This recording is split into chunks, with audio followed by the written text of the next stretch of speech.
조국 의원님 질의해 주시기 바랍니다. 후보자님, 자녀 중 장녀는 프랑스와 영국에서 7년, 장남은 미국에서 10년 유학하셨는데 장남은 군 복무 기간을 제외하더라도 약 8년간 유학 생활을 했습니다. 장남을 위해서 생활비나 학자금을 매년 얼마씩 지원했습니까? 우리 아들이 다닌 학교에 학비가 그렇게 많지 않아서 그렇게 부담되는 돈은 근데 보내지 그에 대해서는 왜 자료를 제출하지 않으십니까? 네, 그거는 뭐 아들이 지금 출가한 상태라 가지고 나름대로 가정을 꾸리고 있는 사람이기 때문에 지켜야 될 후보자께서는 전역 후에도 장남에게 학자금이나 생활비를 매년 얼마씩 지원하셨습니까? 그렇게 많은 액수는 아니었다고. 지원하신 거는 맞죠? 근데 얼마씩 지원하신 밝히지 않으시고 있는 거죠? 자, 뭐 학비 말씀하시죠? 네. 네. 네네. 맞습니다. 네. 후보자께서 공직생활하면서 신고한 재산 내역을 보았습니다. 네. 근데 유학생활 중에 장남의 재산은 큰 변동이 없었고 그렇다면 후보자의 지원이 있었을 걸로 보입니다. 8년 동안. 그런데 후보자께서 2018년에 장녀에게 홍은동 모 아파트 매입 자금을 증여했고 증여세 납부하셨죠? 네, 맞습니다. 그런데 얼마를 증여했는지 증여세는 얼마를 냈는지 자료 제출하지 않으셨죠? 않으셨습니다. 네. 왜 하지 않으셨습니까? 이 증여와 증여세는 공식적 기록인데 본인 동의만 있으면 증여 액수와 증여세 액수도 우리가 알 수 있는데 왜 하지 않으셨습니까? 그 부분은 다 공개가 돼 있을 텐데 자료 제공이 어인이 안 됐다는 게 제가 이해가 안 가는데 확인해서 다시 제가 보내드리도록 하겠습니다. 네, 좋습니다. 9천만 원 증여에 대한 증여액을 세금을 낸 걸로 기억하고 있습니다. 알겠습니다. 네. 2017년 11월에 전역하실 때 신고한 후보자와 배우자 재산은 6억 6천. 근데 2022년 5월에 후보자와 배우자가 신고한 재산은 14억 3천입니다. 전역 후 4년 5개월 동안 기존 재산의 2배인 7억 7천만 원이 증가했습니다.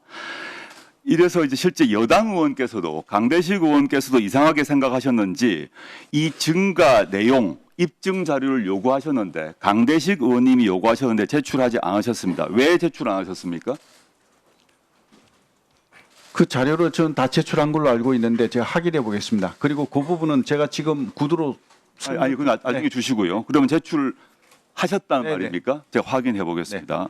근데 지금 저희가 자료를 그 의원실에서 국세청 등을 통해서 제출한 자료를 모아봤습니다. 모아서 정리를 해봤더니 전역 후에 4년 5개월 동안 이수페타시스, 중앙건설 등에서 받은 월급, 퇴역연금 합하니까 약 매년 1년 정도 소득이 있었습니다. 이 기간 동안에 신용카드와 현금 약 매년 7천만 원 정도 사용하셨습니다. 대략.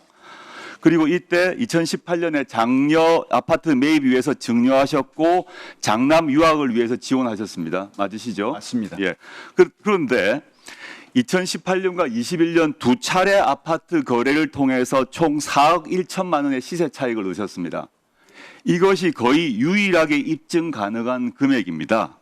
그러면 재산 증가액 7억 7천 중에서 이 시세 차액 4억 천 외에 3억 6천이 어떻게 늘어나는지 확인할 수가 없습니다.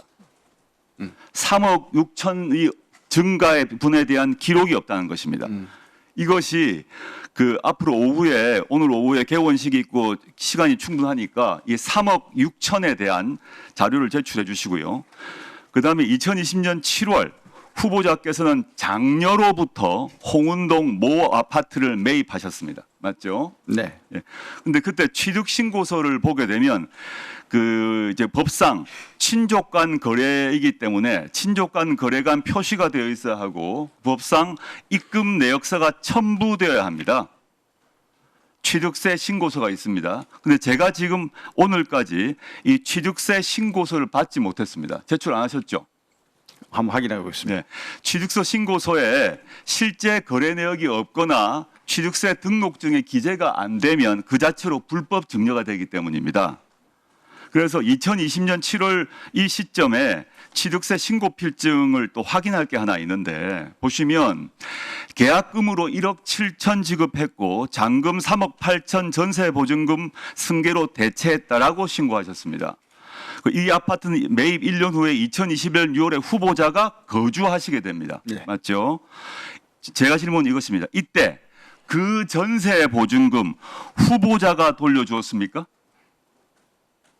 전세를 끼고 그 샀다가 나중에 그걸 바로 그 아파트에 사셨는데 그 전세 보증금 후보자가 돌려줬습니까? 아니면 장녀나 사위가 돌려줬습니까? 매우 중요한 문제입니다. 네, 그거는 이제 그 모녀간에 그 이사하는 과정에서 주택을 매입하고 이사하는 과정에서 금전 거래가 있었는 걸로 알고 있습니다. 그런데 네. 그 금전 거래를 세무서에서 그 국세청에서 어떤 조사하는 과정에서 이건 정려로 볼 수 있다.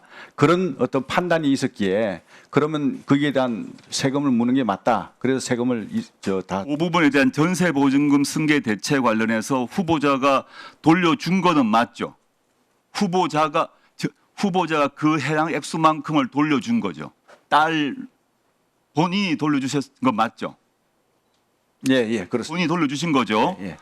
장녀나 사위가 돌려주신 건 아닙니까? 그건 아닌 걸로 알고 있습니다. 그럼 그 비용 출처는 어디입니까? 본인이 돌려줬다면 그 자금 출처가 무엇입니까? 아까 그거는 앞에 질문과 마찬가지입니다. 지금 그 3억 6천 정도의 차이가 있고 입증되지 않은 3억 6천 차이가 있는데 그와 별도로 여기서 전세 보증금도 후보자가 돌려주셨다고 지금 답하셨기 때문에 그 전세 보증금의 출처가 어디입니까? 만약에 그 후보자가 전세 보증금을 돌려주지 않고 다른 사람, 예를 들어 사위가 지금 카카오 게임즈의 뭐 자회사의 유력한 그 사람이고 상당한 재산이 많다고 알고 있는데 이것이 본인이 안 돌려주고 다른 데서 왔다면 그 자체가 불법 증여입니다. 이 두 가지 점 오후까지 반드시 제출해 주시길 바랍니다. 네. 시간이 다 됐네요. 답변 드릴까요? 그거 관련해서는 이제 그 자금 내역이 제가 전역을 하면서 퇴직금도 있었고요. 그리고 퇴직금 플러스 해가지고 군인 공제가 이제 저희 끝났기 때문에 그 자금을 이제 받았습니다. 그래서 그런 자금들이 다 거기에 이제 포함이 된다고 저는 생각합니다. 지금의 부부로 유명이시고요. 아까 첫 번째 얘기했던 3억 6천이 어떻게 증가했는지 예. 증빙자료가 없다는 것. 그다음에 전세 보증금을 지금 부부로 말씀하신 걸로 보충하셨다고 그러는데 입증 자료를 네, 알겠습니다.